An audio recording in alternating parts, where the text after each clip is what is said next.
আসসালামু আলাইকুম এভরিওয়ান। ছুঁয়ে দিলে মন গল্পের দ্বিতীয় পার্ট। তো চলো বেশি কথা না কইয়া গল্প শুরু করা যাক। ভিড় ঢেলে ভিতরে গিয়ে দেখি সাদা কাপড়ে মোড়ানো একটা লাশ। আমার বুকের ভেতর কেমন জানি ধুক ধুক করছে। পাশে দেখি মিলি দাঁড়িয়ে আছে, আমাকে দেখে তুবা কান্না জড়িত চোখে তাকিয়ে আছে। আমি সাদা কাপড়ে মোড়ানো কাপড়টা একটু সরাতেই ছিটকে 2 হাত দূরে গিয়ে পড়লাম। চোখ দিয়ে আপনা আপনি পানি পড়ছে। আম্মুকে এখন প্রশ্ন করতে ইচ্ছা করছে, ও আম্মু, কেন তুমি আমাকে রেখে মারা গেলে? পাশ থেকে একটা মহিলা আস্তে করে বলল, কি জানি বাবা, কি নাকি কলঙ্ক নিয়ে গলায় ফাঁসি দিছে। তখন আমার মাথায় এলো, আম্মু তাহলে গলায় ফাঁসি দিছে। তুবা বলল, দেখেন ভাইয়া, আপনি কান্না করলে আপনার পিচ্চি বোন কি করবে? ও তো এখনো কিছুই বোঝে না। আমি কোনো কথা বলছি না। এই পৃথিবীতে শুধু আমার আপন ছিল 2 জন, একজন আমার আম্মু, আরেকজন আমার বোন। মিলি বলল, ভাইয়া তুমি কান্না করছো কেন? আর আম্মু এভাবে শুয়ে আছে কেন? আমি মিলিকে জড়িয়ে ধরে আসি। কি বলবো, পিচ্ছি একটা মেয়ে, এখনো এত কিছু বোঝে না। সবাই মিলে আম্মুর দাপন কাপন সম্পূর্ণ করলো। মিলি সেই বিকাল থেকে কিছু খাই নাই। দোকান থেকে কিছু কিনে মিলিকে দিলাম। আমি বললাম, এই নে খেয়ে নে। মিলি বলল, আমি খাবো না। আম্মু আর তুমিও তো এখনো কিছু খাও নাই। আমি মিলিকে কি জবাব দিব? কথা বলার মতো ভাষা আমার নাই। খাবারগুলো এক সাইডে রাখলাম। আমার মনে শুধু একটাই প্রশ্ন, আম্মু ফাঁস নিল কেন? কেউ কিছু করেছে? আমি বললাম, মিলি এইদিকে আইতো। মিলি আমাকে জড়িয়ে ধরে বলল, বলো ভাইয়া। আমি বললাম, আচ্ছা আমি চলে যাওয়ার পর কি হয়েছিল বলতে পারবি? মিলি বলল, হ ভাইয়া, তবে মনে পড়ছে না। আমি বললাম, একটু মনে করতো। মিলি বলল, হ ভাইয়া, মনে হয়েছে। তুমি চলে যাওয়ার পর ওই পাশের বাসার কাকা এসেছিল। আমি বললাম, পরে? মিলি বলল, পরে বলে মিলি কান্না করে দিল। আমি বললাম, কি হয়েছে বোন, তুই কান্না করছিস কেন? মিলি বলল, কাকা আসার পর আম্মু আমাকে জোর করে ঘর থেকে বাইর করে দিয়ে দরজা বন্ধ করে দেয়। অনেকক্ষণ দাঁড়িয়ে থেকে আমি কান্না করছি। আমি বললাম, কি বলছিস এইসব? মিলি বলল, ভাইয়া, আমার সব মনে আছে। আমি বললাম, কাকা যখন বের হয়েছিল তখন তার পরনে কি কাপড় ছিল? মিলি বলল, অনেকক্ষণ পর বের হয়েছে, তখন দেখি শার্টটা কাঁধে নিয়ে লুঙ্গিটা পরতে পরতে গেল আর আমাকে বলে, লক্ষ্মী একটা মেয়ে। আর আমি ভিতরে গিয়ে দেখি আম্মু শাড়ি পরছে। আমি যখন আম্মুকে বলি, আম্মু তোমার কাপড় খোলা কেন? তখন আম্মু কান্না করতে করতে বলল, মারে, তোদের দিকে তাকিয়ে আমি আমার জীবন দিয়ে দিলাম। অনেক ভালোবাসি তোমায় আম্মু। পরে আমি আম্মুকে জড়িয়ে ধরি আর আম্মু আমাকে ছাড়িয়ে ধরে বলে, এতদিন ছিলাম পবিত্র, এখন তোর মা আর পবিত্র নেই, আমাকে ধরিস না আম্মু। আর বলে, তোর ভাইকে বলিস আমাকে যেন খারাপ মানা ভাবে। আমি তোদের জন্য আমার জীবন উৎসর্গ করে দিয়ে গেলাম। আর কিছুক্ষণ পর মা উপরে একটা দড়ি বাঁধে আর আমি জিজ্ঞেস করি, এটা কি মা? আম্মু বলে, আমার বেঁচে থাকার অধিকার নেই। পরে যখন আম্মু গলায় দড়ি দেয় তখন আমি জিজ্ঞেস করি, এইসব কি করছো আম্মু? উত্তরে বলে, তোদের ছেড়ে উপরে চলে যাচ্ছি। আম্মু যখন উপরে উঠে তখন পাগুলো কেমন জানি করছিল। আমি আম্মুকে বলি, কি হয়েছে আম্মু তোমার? কিন্তু আম্মু কোনো কথা বলে না। তাই আমি ভয়ে পাশের বাসার তুবা আন্টিকে ডেকে নিয়ে আসি। আর আমি বললাম, আর বলতে হবে না বোন, সব বুঝে গেছি। আমার মাথায় এখন খুন চেপে আছে। রহিম কাকাকে ছাড়বো না। আমি আজকে রাতে ওর একটা ব্যবস্থা করব। শালা তোর কত বড় সাহস! মিলি বলল, ভাইয়া ভাইয়া, আম্মু তোমাকে একটা চিঠি দিতে বলেছে। আমি বললাম, কই? মিলি বলল, দাঁড়াও নিয়ে আনছি, লুকিয়ে রাখছি, কেউ যদি নিয়ে যায়। মিলি চিঠি এনে আমার হাতে দিল। প্রথমেই লেখা আছে, আমার প্রিয় ছেলে, আমাকে মাফ করে দিস, আমি খারাপ একটা মা। জানিস কেন এমন হয়েছি? আমিও তোর মতে বাঁচতে চেয়েছিলাম, কিন্তু পারলাম না। তোর রহিম কাকা আমাদের কাছে 1 লাখ টাকা পাই। বাবা, তুই তো একটা ছোট দোকানে কাজ করিস, যেই টাকা পাস সেই টাকা দিয়ে কোনো মতে সংসার চলে, তোর পড়াশোনার খরচ। এর জন্য 1 লাখ টাকা আনছিলাম, বলছি তুই কিছুদিন পরে দিয়ে দিবি। কিন্তু তোর উপর আমি আর চাপ দিতে পারি নাই। আর কালকে উনি আমাকে বলে টাকা মাফ করব। তবে কি বলবো বাবা, মানুষের চরিত্র তো খারাপ, কি করব বল? ছেলের দিকে তাকিয়ে নিজের জীবন কুরবান করে দিলাম, তাও তোরা সুখে থাক। বাবা, তোর কাছে একটাই অনুরোধ, আমাকে খারাপ মনে করিস না। তোর বোনকে কখনো কষ্ট দিস না বাবা, অনেক ভালোবাসি তোদের আমি। পারলাম না বাবা, মাফ করে দিস আমাকে। অনেক স্বপ্ন ছিল তুই বড় হয়ে কোনো সরকারি চাকরি করবি। আমি মানুষকে দেখিয়ে বলবো, দেখেন আমার ছেলে আজকে অনেক বড় অফিসার হয়েছে। কিন্তু সব শেষ হয়ে গেল। তুই পড়াশোনা ভালো করে কর, আর তোর বোনকে কখনো কোনো কিছুর অভাব দিবি না। আমার একটাই মেয়ে, আর সাবধান তোর রহিম কাকুকে কিছু করিস না, আমার কসম। বাবা, এখন ওদের সময়, একটা কথা বলি, এখন সময় ওদের, আমাদেরও সময় আসবে। আর আশা করি তুই ভালো থাকবি। তোর বিছানার নিচে আমার অলংকারগুলো, ওগুলো বিক্রি করে দিস বাবা। আর কিছু দিয়ে যেতে পারলাম না, ইতি তোর হতভাগা মা। আমার চোখ দিয়ে পানি পড়ছে। আজকে আমাদের জন্য আমার মা নিজের জীবন দিয়ে দিল, আমার মাকে আমি বাঁচাতে পারলাম না। সি সি, কেমন ছেলে আমি! নিজের উপর নিজেরই ঘৃণা হচ্ছে, শুধু মার কথায় আটকে আসি। নইলে শালাকে ঘর থেকে বের করে এনে টুকরো টুকরো করে নদীতে ফেলে দিতাম। আমার মা ঠিকই বলেছে, সময় একদিন আমারও আসবে, অপেক্ষা করো, সব কয়টাকে দেখে নিব। মিলি আমার চোখের পানি ছোট ছোট হাত দিয়ে মুছে দিল। মিলি বলল, ভাইয়া তুমি কান্না করছো কেন? আমি বললাম, না বোন, আমাদের জন্ম তো বস্তিতে, তাই কান্না করছি। তবে চিন্তা করিস না, তোরে আমি আম্মুর কথা মতোই রাখবো। এর জন্য যদি আমাকে যা সাজতে হয় তাই সাজবো। মিলি বলল, ভাইয়া আমার না খুব খিদা পেয়েছে। আমি বললাম, নে এগুলো খা। তুবা বলল, এইসব দোকানের জিনিস খেয়ে ওর পেট ভরবে? তুবা, এই নাও, এখানে আসো। টিফিন বক্সে কি জানি নিয়ে আসলো। আমি বললাম, তুবা এত রাতে এখানে আসছেন কেন? চলে যান, মানুষ দেখলে খারাপ ভাববে। তুবা বলল, আমি জানি, বলতে হবে না। এখনো ও তো মনে হয় কিছুই খায়নি, এগুলো খেয়ে নিবেন। আর আমি গেলাম, লুকিয়ে আসছি বলেই তুবা চলে গেল। মিলি বলল, ভাইয়া তুবা আন্টি অনেক ভালো, আর ওনার মা? আমি বললাম, কি করেছে তোরে, কিছু বলছে? মিলি বলল, হ্যাঁ ভাইয়া, বলে বস্তির মেয়ে এখানে কি করে, আর আমাকে ভিতরে ঢুকতে দেয় না, বলে ঘর নোংরা হয়ে যাবে। আমি তখন কান্না করে বলছি, তুবা আন্টিকে নিতে আসছি, এমন করছেন কেন? পরে ভিতর থেকে তুবা আন্টি দৌড়ে এসে আমাকে কোলে তুলে নেয়। আমি বললাম, গরিবের কেউ দাম দেয় না বোন। মিলি বলল, গরিব কি ভাইয়া? আমি বললাম, ঘুমাবি না? মিলি বলল, আমি তো আম্মুকে ছাড়া ঘুমাতে পারি না। আম্মু কই গেছে ভাইয়া? আমাদের ঘরে চাল অনেকটা ভাঙা, এই জন্য ঘর থেকে উপরে তাকালেই চাঁদ দেখা যায়। আমি বললাম, ওই যে উপরে একটা তারা দেখা যায় না, আম্মু ওখানে চলে গেছে। মিলি বলল, ওখানে গেছে কেন ভাইয়া? আমি বললাম, আমার উপর রাগ করে, আমি তোরে চকলেট কিনে দিই না এজন্য। মিলি বলল, ভাইয়া আমি আর চকলেট খাবো না, আম্মুকে আসতে বলো। আমি বললাম, ওখান থেকে কখনো আর আমাদের আম্মু ফিরে আসবেন না, শুধু আমাদের দেখবেন। তুই আম্মুর সাথে কথা বলতে পারবি, কিন্তু আম্মু তো বলবে না। মিলি বলল, তাহলে আমিও আম্মুর কাছে চলে যাব ভাইয়া। আমি মিলিকে জড়িয়ে ধরে কান্না করছি। এমন বলিস না বোন, তুই চলে গেলে আমি মারা যাব। এখন শুধু আমি বেঁচে আছি শুধু তোর জন্য। ঘুমা, আমি তোর মাথায় হাত বুলিয়ে দিচ্ছি। মিলি বলল, তাহলে আমি তোমার বুকের মাঝে ঘুমাবো। মিলিকে নিয়ে শুয়ে পড়লাম। আমার বুকের মাঝে ছোট ছোট হাত দিয়ে আমাকে জড়িয়ে ধরে আছে। আমি আর কি বা করতাম, শুধু কান্না করতে ইচ্ছা করছে। আমার সাথে কেন করলো আম্মু? আমাকে একবার বলতো, দরকার হলে আমি একটা কিডনি বিক্রি করে হলেও টাকা দিয়ে দিতাম। আচ্ছা, কষ্ট খালি আমার কাছে বারবার ঘুরে ফিরে আসে কেন? আচ্ছা, আমি গরিব বলে? আমিও তো মানুষ, ওরা কেন আমাদের মানুষ বলে মনে করে না? কোনো মতে আমাদের জীবন চলতে লাগলো। মিলিকে স্কুলে দিয়ে আমি দোকানে যাই, আবার বিকালে মিলিকে নিয়ে আসি। আমার দোকানে বসে বসে মিলি খেলা করে। রাতে একেবারে দুই ভাই বোন মিলে বাসায় চলে যাই। তো একদিন রাতে বাসায় যাচ্ছি হেঁটে হেঁটে। মিলি বলল, ভাইয়া তোমার খুব কষ্ট হয় তাই না? আমি বললাম, আরে বোকা মেয়ে, আমার আবার কিসের কষ্ট? তুই আমার একমাত্র বোন, তোর জন্য আমি সব করতে রাজি আছি। মিলিকে বাসায় নিয়ে আসতেই মনে হচ্ছে কোনো একটা মেয়ে চিৎকার দিয়ে বলছে, আমাকে বাঁচাও। বারবার এই আওয়াজটা আমার কানে আসছে। আমি বললাম, মিলি তুই একটু বসে বসে চকলেট খা, আমি একটু বাইরে থেকে আসি। মিলি বলল, আচ্ছা ভাইয়া, তাড়াতাড়ি আসবা। আমি বললাম, ভয় পাবি না তো? মিলি বলল, আমি এখন বড় হয়েছি, ভয় পাই না আমি। আমি বললাম, লক্ষ্মী বোন আমার। আমি ঘর থেকে বাইর হয়ে আওয়াজটা শুনতে লাগলাম। অনেকটা পথ আসার পর দেখি রনি একটা মেয়েকে জোর করে গাড়িতে তুলছে। মেয়েটা বাঁচতে খুব চেষ্টা করছে, কিন্তু পারছে না। আমি দাঁড়িয়ে দাঁড়িয়ে দেখছি, এছাড়া কি করব? আমি যদি বাধা দিতে যাই তাহলে ওরা আমাকে মেরে ফেলবে। কিন্তু এত দূরে কারো কানে এই মেয়ের আওয়াজ গেল না কেন? তাহলে আমার কানে কিভাবে গেল? মেয়েটাকে গাড়িতে তুলে নিয়ে চলে যাচ্ছে, পারলাম না কিছু করতে। এখন কান্না করে কি করব? আমার সামনে একটা মেয়ের জীবন নষ্ট হয়ে গেল। ছি ছি, আমি আমার মাকেই বাঁচাতে পারলাম না। আমার তো এই দুনিয়াতে বেঁচে থাকার কোনো অধিকার নেই, শুধু বোনের দিকে তাকিয়ে বেঁচে আছি। কেমন জানি মনে হচ্ছে মেয়েটা আমাকে বলছিল ওকে বাঁচাতে। আজকে যদি আমার বোন হতো তাহলে আমি কি করতাম? না না, আর চিন্তা করতে পারছি না। মাথায় দুই হাতে চাপ দিয়ে মাটিতে বসে পড়লাম। চোখ দিয়ে টপ টপ করে পানি পড়ছে। আমার সাথে বারবার কেন এমন হয় বুঝি না। কিছুক্ষণ পর দাঁড়িয়ে চোখের পানি মুছে পাশে তাকিয়ে দেখি অনেক দূরে এসে গেছি। তাড়াতাড়ি বাসায় যেতে হবে, আমার বোনকে রেখে আসছি, না জানি ও কি করে। শর্টকাট রাস্তা দিয়ে ঢুকে গেলাম, তাড়াতাড়ি হেঁটে যাচ্ছি। হঠাৎ সামনে দেখি একদল মেয়ে রাস্তা আটকে সিগারেট খাচ্ছে। মনে মনে বললাম, না জানি আজকে কোন বিপদে পড়ি। মেয়েগুলো আমাকে দেখে বলল, এই দিকে আয়। আমি ভয়ে ভয়ে ওদের কাছে গেলাম। আমি বললাম, জি বলেন।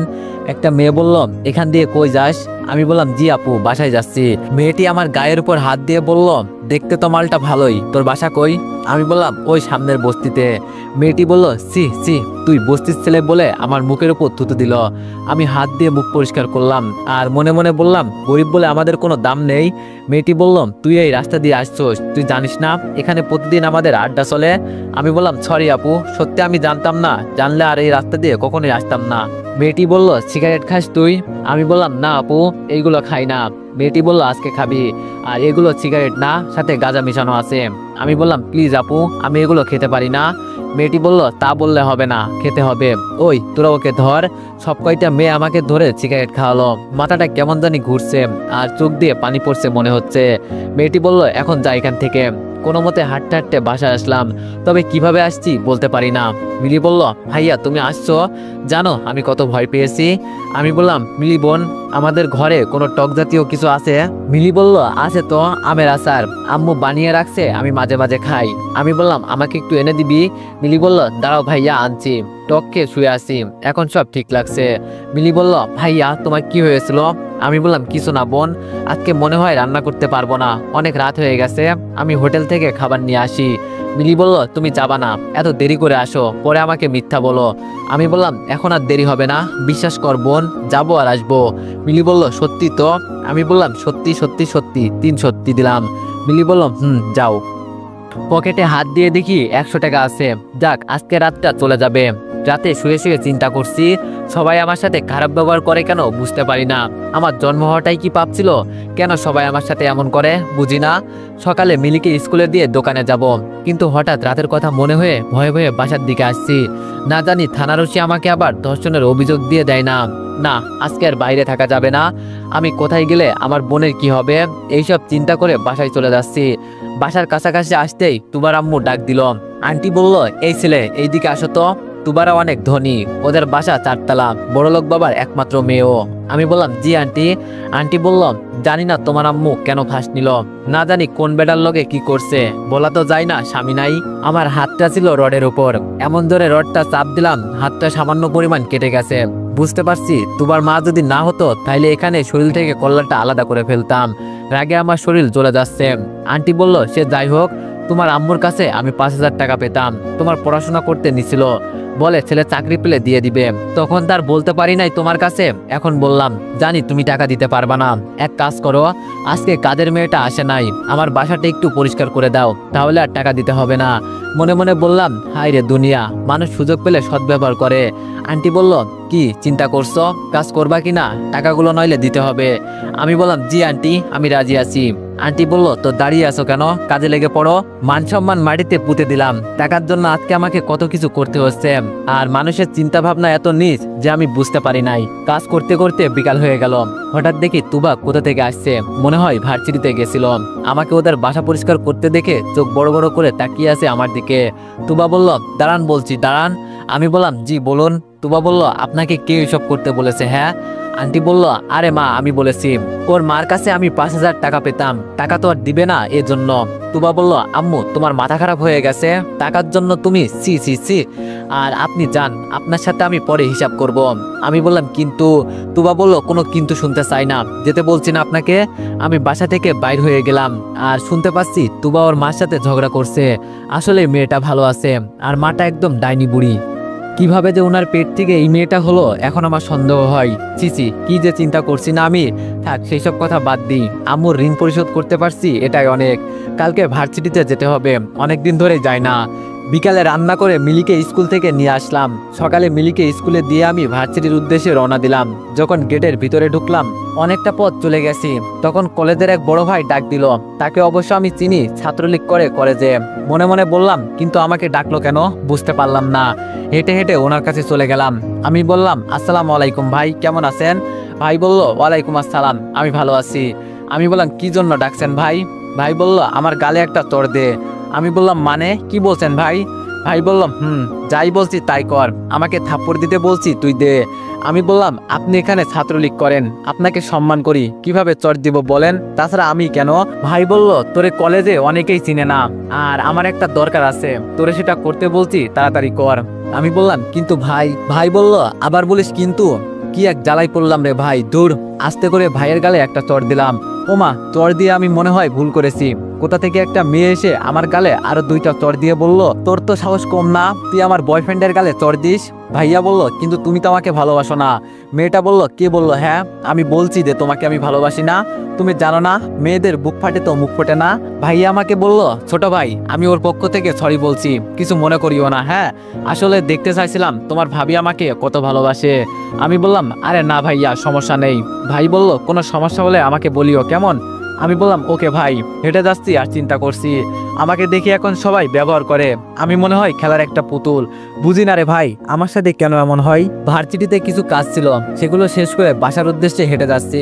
একটু সামনে যেতেই দেখি পুলিশের গাড়ি। এটা দেখে ভয় পেয়ে গেলাম। কুকুরের সামনে আর যাওয়া যাবে না, পরে কামড় দিয়ে দিবে পিছনে। ওরা টাকার জন্য এত নিচে নেমে যেতে পারে তা আমার জানা ছিল না। সে যাই হোক, অন্য একটা রাস্তা ধরে হেঁটে যাচ্ছি। হঠাৎ একটা বোরকা পরা মেয়ে ডেকে বলল, ভাইয়া একটু দাঁড়ান। আমি দাঁড়িয়ে মেয়েটার দিকে তাকালাম, কিন্তু চিনতে পারলাম না। আমি বললাম, জি আপু, কিছু বলবেন? মেয়েটা বলল, আসলে ভাইয়া সেই দিনের জন্য সরি। আমি বললাম, আপনি তো আমাকে চিনেনি না। মেয়েটি বলল, আমি মিতু ভাইয়া, ওই যে ধর্ষণের অভিযোগে আপনাকে থানায় নিয়ে যাওয়া হয়েছিল। আমি মন খারাপ করে বললাম, ও তো এখন আবার কি করতে হবে? আপনার জন্য থানায় গিয়ে মার খেতে হবে? লাগলে বলতে পারেন, আমরা তো মানুষ না, সবাই যেভাবে ইচ্ছা সেভাবেই ব্যবহার করে। মিতু বলল, এভাবে বলছেন কেন? সত্যি সেই দিনের জন্য সরি। আপনার শার্ট দিকে মনে করছি আপনি সে যে আমাকে। আমি বললাম, থাক, বলতে হবে না, যা হয়ে গেছে তা তো আর বললে উঠবে না। মিতু বলল, ভাইয়া আপনি অনেক ভালো মানুষ। আমি একটা মুচকি হাসি দিয়ে বললাম, মানুষে আমাকে খারাপ বলে আর আপনি ভালো বলছেন, বুঝলাম না। মিতু বলল, সেই দিন আপনি আমার জন্য কত মার খেলেন, তাও আমাকে কিছু বললেন না। আমি বললাম, আপনি তো আর ইচ্ছা করে করেন নাই। আচ্ছা এসব বাদ দেন তো, আপনার খবর কি, ভালো আছেন তো? মিতু বলল, কিভাবে ভালো থাকি ভাইয়া, এত বড় একটা অপবাদ কাঁধে নিয়ে ঘুরছি, শুধু মরতে পারছি না, বাবা মার মুখের দিকে তাকিয়ে বেঁচে আছি। আমি বললাম, ওর বিচার করে নাই ওসি? মিতু বলল, ওর নামে মামলা করতে গিয়েছিলাম, কিন্তু ও আমার বাবাকে হুমকি দিয়েছে। আমি বললাম, বুঝতে পারছি, বড় লোকের কোনো বিচার হয় না জানেন। মিতু বলল, আমি যদি পারতাম তাহলে ওকে নিজের হাতে কুপিয়ে মারতাম, এটাই আমার একটা শেষ ইচ্ছা, আর কিছু চাই না। আমার ভাই বলে কান্না করে দিল। আমি বললাম, আপনার বিষয়টা আমি বুঝতে পারছি, দেখেন কান্না করবেন না, আমি চেষ্টা করব, আপনার নম্বরটা আমাকে দিয়ে যান, কখনো যদি ওর সাথে দেখা হয়। মিতু বলল, ভাই আপনার পায়ে ধরি, ওকে মারতে পারবেন? প্রয়োজনে যত টাকা লাগে আমি দিব। আমি বললাম, জানেন আমার আম্মু সবসময় একটা কথা বলতো, সময় এখন ওদের, একদিন আমারও সময় আসবে, সেদিন সব হিসাব নিয়ে নিব, চিন্তা করবেন না। মিতু বলল, আপনার বাসা কোথায়? আমি বললাম, সামনের বস্তিতে থাকি। মিতু বলল, কি আপনি বস্তিতে থাকেন? আমি বললাম, ঘৃণা করেন বুঝি আপনিও? মিতু বলল, সিসি ভাইয়া কি যে বলেন, আপনার মতো তো মানুষই হয় না। আমি বললাম, আচ্ছা কোথায় যাবেন? মিতু বলল, ভার্সিটিতে যাব একটু। আমি বললাম, ওকে যান, আমি বাসার দিকে যাব। মিতু বলল, আচ্ছা ভালো থাকবেন ভাইয়া, আরেকদিন দেখা হবে। মিতু হেঁটে হেঁটে চলে যাচ্ছে। মনে মনে বললাম, সবাই দেখি প্রতিশোধ চাই, হায় রে আজব মানুষ, মনটা চাইতো আমারও সব কয়টাকে মেরে ফেলি, শুধু রাগটা নিয়ন্ত্রণ করতেছি। যেই দিন এই রাগ প্রকাশ করব না, সেই দিন সামনে কেউ দাঁড়াতে পারবে না। বাসায় এসে বিকালে খাবার রান্না করে মিলিকে স্কুল থেকে বাসায় নিয়ে আসলাম। রাতে মিলিকে নিয়ে শুয়ে আছি, এই 9টার মতো বাজে। মিলি বলল, ভাইয়া আজকে মনে হয় বাইরে অনেক ঠান্ডা পড়ছে না রে? আমি বললাম, যা বাইরে গিয়ে দেখাই কেমন ঠান্ডা লাগে। মিলি বলল, ও মা গো, আমি যাব না, কম্বলের নিচে এত ঠান্ডা, না জানি বাইরে কত ঠান্ডা। আমি বললাম, তো ঠান্ডা লাগছে? মিলি বলল, না ভাইয়া আমার তো খুব গরম লাগছে। আমি বললাম, ও মা তাই নাকি, তাহলে বলিস কেন ঠান্ডা? মিলি বলল, না মানে আমি মনে করছি বাইরে ঠান্ডা লাগে এজন্য। আমি বললাম, ওরে বাটপার। হঠাৎ শুনলাম দরজায় টক টক করছে। মিলি বলল, এখন আবার কি আসলো? আমি বললাম, যা বোন দেখ তো কি আসলো। মিলি বলল, আমি পারবো না বাবা, পরে আমার ঠান্ডা লাগবে, তুই যা। আমি বললাম, আচ্ছা শুয়ে থাক। মিলি বলল, এটাও পারবো না। আমি বললাম, তাহলে কি করব বল, তোরে নিয়ে আর পারি না। মিলি বলল, আমাকে কোলে নে। আমি বললাম, আচ্ছা কথা বলিস না আর আয়। মিলিকে কোলে নিলাম। আমি বললাম, আবার কম্বল নিলি কেন? মিলি বলল, আমার ঠান্ডা লাগে না বুঝি? আমি বললাম, বোন তোর যা ইচ্ছা তাই কর, তোর সাথে আমি কথা বলতে পারবো না। মিলিকে কোলে নিয়ে দরজা খুললাম, দেখি আন্টি আর তুবা আসছে। তুবাকে দেখেই মিলি তুবা আন্টি বলে লাফ দিয়ে তুবার কোলে চলে গেল। তুবা বলল, এখন যদি পড়ে যেতে? মিলি বলল, আমি জানি আন্টি আমাকে পড়তে দিত না, ঠিকই ধরে নিত। আমি 2টা চেয়ার দিলাম, আন্টি আর তুবা বসলো। আমি বললাম, আন্টি চিন্তা করবেন না, কয়েকদিনের ভিতরে আপনার টাকা আমি দিয়ে দিব। তুবা বলল, এই আম্মু তোরে কি বলে আগে তো শুনবি, আগ বাড়িয়ে কথা বলিস কেন? আমি বললাম, জি আন্টি বলেন। আন্টি বলল, আসলে বাবা আমি সেই দিনের জন্য সরি। তুবা যখন তোমার কথা বলেছে আসলে তুমি অনেক কষ্টে আছো, তখন আমার ওইসব করা ঠিক হয় নাই, সরি বাবা মাফ করে দিও। জানো তো আমার অল্পতেই রাগ হয়ে যায়। আমি বললাম, আরে আন্টি সরি বলতে হবে না, সরি তো বলার দরকার আমার, আমি এখনো আপনার টাকা দিতে পারি নাই। আন্টি বলল, তোমাকে টাকা দিতে বলেছি আমি? আমি বললাম, না আন্টি তাও তো। আন্টি বলল, বাবা আমি তোমার উপর অনেক অন্যায় করে ফেলেছি, সরি। আমি বললাম, না আন্টি সরি বলতে হবে না, আপনি এই গরিবের বাড়িতে আসছেন এটাই অনেক। আন্টি বলল, তুমি চাইলে আমাদের উপরের রুমে তোমার বোনকে নিয়ে থাকতে পারো, ভাড়া দিতে হবে না তোমাকে। আমি বললাম, আরে না না আন্টি, কি যে বলেন, আসলে আন্টি আমার আম্মুর শেষ স্মৃতি নিয়ে আমি বাঁচতে চাই। আন্টি বলল, সে যাই হোক, যখন তোমার মন চাইবে তখন গেলেই হবে। এখন আমার একটা প্রশ্ন। আমি বললাম, জি আন্টি বলেন। আন্টি বলল, তুমি আমার মেয়ের সাথে বন্ধুত্ব করবে না নাকি? আমি তুবার দিকে তাকিয়ে দেখি হাসতেছে। আমি বললাম, না মানে আন্টি। আন্টি বলল, আমার মেয়ের ফ্রেন্ড রিকোয়েস্ট অ্যাকসেপ্ট করো নাই কেন এখনো? আমি বললাম, আসলে আন্টি। আন্টি বলল, আমি কোনো কিছু শুনতে চাই না। আমি বললাম, ওকে ওকে আন্টি, ভয়ে বলে ফেললাম। আন্টি বলল, তুবা আমি গেলাম, তুই আয়। তুবা বলল, আচ্ছা আম্মু। তুবা বলল, কেমন দিলাম? আমি বললাম, তাই বলে তোমার মার কাছে বলবে? মিলি বলল, ভালো করেছে, তুই আন্টিকে ফ্রেন্ড করে নিলে কি হয়? আমি বললাম, চুপ, তুই কথা বলবি না। মিলি বলল, উচিত কথা বললেই দোষ। আমি বললাম, আসলে তুই কি আমার বোন? তুবা আর মিলি মিলে হাসতেছে আমার কথা শুনে। আমি বললাম, আপনার মা আপনাকে একা একা রেখে গেছে, ভয় করে না? তুবা বলল, কিসের ভয়, আপনি তো আমার ফ্রেন্ড। আমি বললাম, ও আচ্ছা, এখন যান, ঘুমাবো। তুবা বলল, জান কি, যা বল। আমি বললাম, আমি পারবো না, আমার দ্বারা হবে না। তুবা বলল, বলতে বলছি না। আমি বললাম, আচ্ছা ভাই, তুই এখান থেকে যা, হয়েছে? তুবা বলল, এই তো গুড বয়। মিলি বলল, আন্টি আজকে আমি তোমার সাথে ঘুমাবো। তুবা বলল, আমাকে আন্টি বলা বাদ দিবি? আন্টি বললে নিজেকে কেমন কেমন জানি বুড়ি লাগে। আমি বললাম, আপনি তো আন্টি। আচ্ছা আন্টি, এখন যান। তুবা বলল, তোরে দেখে নিব পরে। মিলি বলল, বাই ভাইয়া, তুমি একা একা ঘুমাও। আমি বললাম, আরে যা যা, সময় আমারও আসবে। তুবা বলল, দেখা যাবে। তুবা চলে যাওয়ার পর একা একা শুয়ে আছি। সুমাইয়াকে কল দিলাম। সুমাইয়া বলল, বাবু, তুমি ভালো আছো তো? আমি বললাম, আমি অনেক ভালো আছি, তুমি তো আমাকে একটুও কল দাও না। সুমাইয়া বলল, কই দিই না, আমি তো সবসময় তোমার কথা চিন্তা করি। আমি বললাম, জানি জানি, বলতে হবে না, এখন কি করো? সুমাইয়া বলল, এই তো শুয়ে আছি। আমি বললাম, তোমাকে দেখতে খুব ইচ্ছা করছে। সুমাইয়া বলল, সত্যি? আমি বললাম, সুমাইয়া বলল, তাহলে এক কাজ করো, কালকে বিকালে আমাদের 5 বান্ধবীর একটা পার্টি আছে, তুমি আসো, ওদের সব বয়ফ্রেন্ড আসবে আর তুমিও আসবে।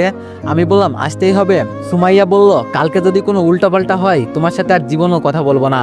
আমি বললাম, আচ্ছা বাবা, বিকালে সময় মতো চলে আসবো, তুমি ফোনে লোকেশন পাঠিয়ে দিও। সুমাইয়া বলল, সেটা তোমার বলতে হবে না। আমি বললাম, খাওয়া দাওয়া করছো? সুমাইয়া বলল, তোমার ঠোঁট দুটো খেতে খুব ইচ্ছা করছে। আমি বললাম, যাও, কি সব বলো না তুমি। সুমাইয়া বলল, কেন, লজ্জা করে বুঝি? আমি বললাম, তো এমন কথা কেউ বলে? সুমাইয়া বলল, আমি বলি। আমি বললাম, আচ্ছা, ফোন রাখি, ঘুমাবো এখন। সুমাইয়া বলল, এত তাড়াতাড়ি? আমি বললাম, সুমাইয়ার সাথে কিছুক্ষণ কথা বলে ফোন রেখে দিলাম। সকালে রেডি হয়ে দোকানে গেলাম। আজকে মিলি আর স্কুলে যায় নাই, তুবার সাথে ঘুরবে নাকি। বিকাল হতেই বাড়িতে চলে আসলাম। তোমাদের বাগানে গিয়ে দেখি তুবা আর মিলি বসে আছে। মিলি বলল, ভাইয়া আজকে তাড়াতাড়ি এসে গেলি যে? আমি বললাম, এক জায়গায় যাব, এই নে মিলি তোর চকলেট। মিলি বলল, আপুর চকলেট কই? হ্যাঁ। আমি বললাম, এক রাতেই আন্টি থেকে আপু হয়ে গেল, ভালো ভালো, এই নেন, আপনার জন্য আনছি, মন খারাপ করতে হবে না। তুবা বলল, ধন্যবাদ। হঠাৎ ফোনে একটা মেসেজ আসলো, সুমাইয়া লোকেশন পাঠিয়েছে। এই জায়গাটা তো আমি চিনি, এখানে একদম নিরিবিলি পরিবেশ, কিন্তু এখানে গিয়ে কি করব? মনে হচ্ছে জানো আমার সাথে কিছু একটা ঘটতে চলেছে, কিন্তু আমি বুঝতে পারছি না। তুবা বলল, কি চিন্তা করছেন? আমি বললাম, আমি যদি কখনো হারিয়ে যাই আমার বোনকে দেখতে পারবেন তো? ব্যাস ভাই, হয়ে গেল। মিলি তো কান্না করতে করতে জামা ভিজিয়ে ফেলেছে। মিলি বলল, আগে হারিয়ে গেল আম্মু, এখন তুই গেলে আমাকেও নিয়ে যাবি, আমিও হারিয়ে যাব। আমি বললাম, সরি সরি বোন, আর বলবো না। মিলি বলল, মনে থাকে জানো। তুবা বলল, অনেক ভালোবাসেন না আপনার বোনকে? আমি বললাম, ওর জন্যই তো শুধু বেঁচে আছি। তুবা বলল, খাবার খাইছেন? আমি বললাম, আচ্ছা তুবা, তোমার নাম্বারটা দাও, বিপদে পড়লে তো কল করতে পারবো। তুবা বলল, তুই বলা লাগবে, নইলে দিব না। আমি বললাম, আচ্ছা তোর নাম্বারটা একটু দে। তুবা বলল, এই তো হয়েছে। তুবা নাম্বার দিল। আমি বললাম, আচ্ছা আমার বোনকে দেখে রাখিস, হ্যাঁ, রাতে ফিরে আসবো আমি। তুবা বলল, আমাকে পাইছস না, বলবি তো? আমি বললাম, তুই না আমার ফ্রেন্ড? তুবা বলল, সুযোগে সদ্ব্যবহার করিস, হ্যাঁ। আমি বললাম, বাঙালি তো এটাই করতে পারে।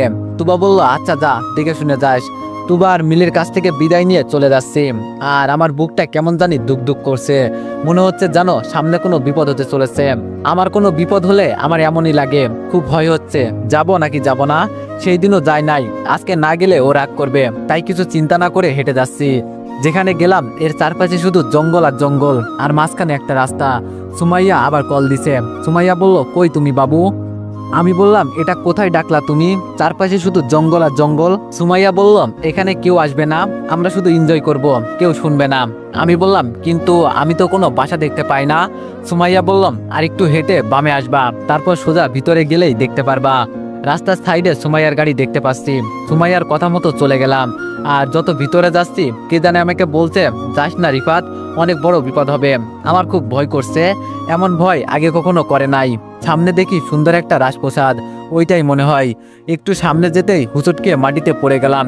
এখন সত্যি সত্যি আমার ভয় হতে লাগলো, না জানি ভিতরে কি হয়, শুধু বাধা খাচ্ছি আসতেই। দূর, সুমাইয়া তো আমার গার্লফ্রেন্ড, এত ভয় পাচ্ছি কেন? যা হবার তা তো হবেই। কোনো কিছু চিন্তা না করে বাসার সামনে গিয়ে কলিং বেল বাজালাম। তো এভরিওয়ান, নেক্সট পার্টের জন্য সবাই 500+ কমেন্ট করে দিও। ধন্যবাদ।